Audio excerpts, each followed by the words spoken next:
It could have been walking outside and seeing the sunshine. It could have been a hug from your child. But then when you go to sleep, you're taking that positive thought with you. Hello, it's Mandy. I've been wondering since our last chat how you've all been feeling and how you've been coping with the process. I've been speaking to many of my clients, and some of them are really having great difficulty in this time.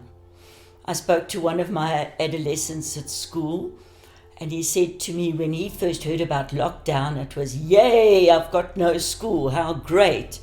He said, "But now I'm so bored, I don't know what to do with myself." And this has been a reaction from a lot of people, because first we were very unsure, we weren't sure what was happening, and all of these emotions were clouding into our brains, one after the other. First, what were your feelings when you actually heard about lockdown? When I heard about the lockdown, it was on the 13th of March. I actually went to Hillcrest. It was my son's birthday, but I also wanted to go to a course the next day. And as I'd mentioned, Hillcrest was the first place that it was actually diagnosed in our country. So I also had a little bit of a jittery feeling. I was wondering if the course was going to be cancelled or what was going to happen. But the next day I went to the course and it was lovely. I thoroughly enjoyed it. And then I stayed at my son again the night, and on the following morning, the Sunday, I went and joined my daughter and some friends at the Drakensberg. And we were sitting around there, chatting, and they were talking about a lockdown, or first the social distancing, and people were on their phones. And then one person said, "Oh, it looks like the Comrades is going to be cancelled. School is closing." And everybody was getting into a state of hysteria because things were starting to close. Things were suddenly happening so suddenly, and you're unprepared for it. So we were there sitting, socializing, enjoying, and suddenly everything changed.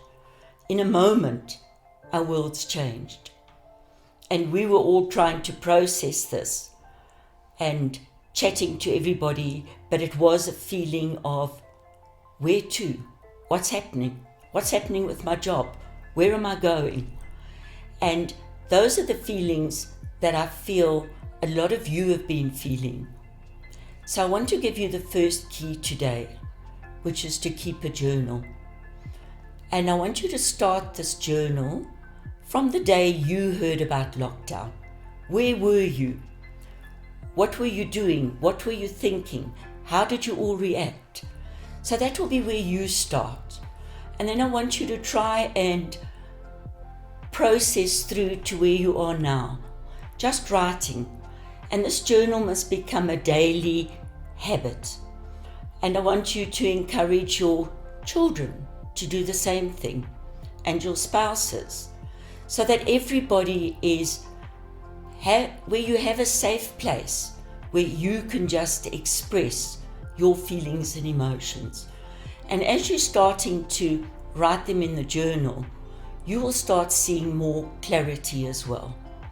Some of you may be artists, so you can draw pictures, draw what you're feeling, put in colors, and process every day. Today I really felt so anxious, and my anxiety was at a 9 out of 10. The next day my anxiety wasn't so great today. It was at about a 5, but I felt this anger growing inside me, and I felt that developing. So you're going to put your feelings into words, and in this way you're starting to process and understand your feelings. And what I always tell my clients that I like to do is every day when you do your journal, you're going to write first, and a good time to do the journal is at night. What was the worst thing about today? Was it because of the pile of dishes that had suddenly piled up? Or was it because I really felt anxious or stressed? And then the last thing I want you to write is, what was the best for me today?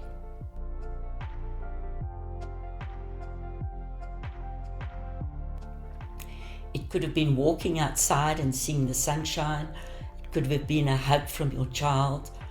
But then when you go to sleep, you're taking that positive thought with you.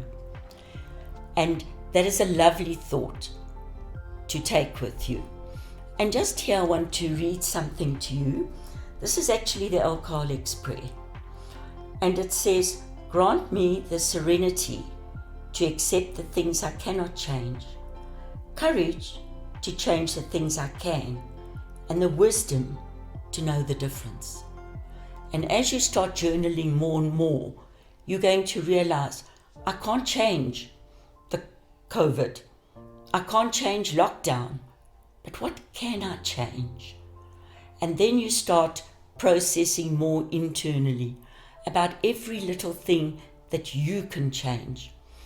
One of the greatest psychologists, Viktor Frankl, who was in the Nazi concentration camp, he is a neurologist and psychologist, and his family were all killed and died in the concentration camp.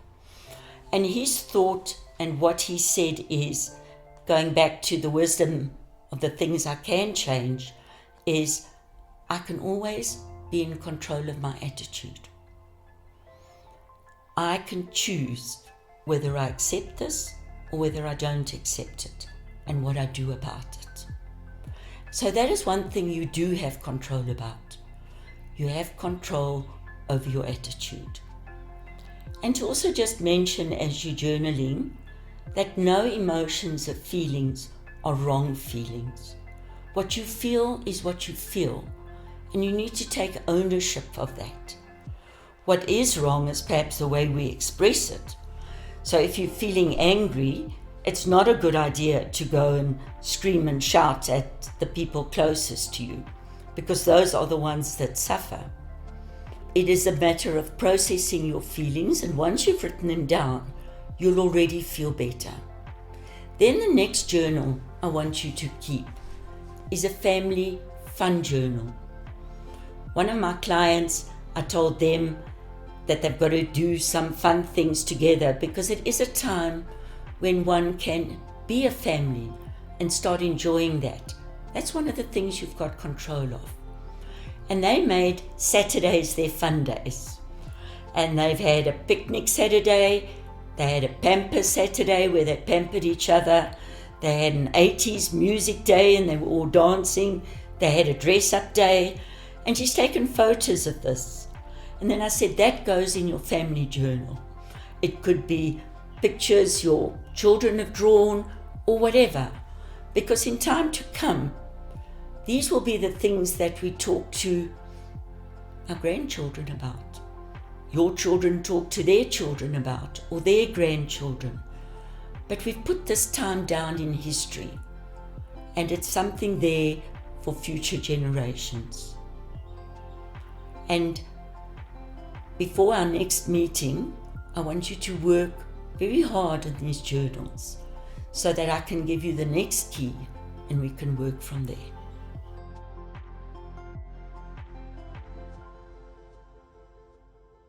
Hi, this is Mandy. Just to remind you, this is not psychotherapy. I am just giving you keys to help you through this time. If you need help, please go and see a therapist.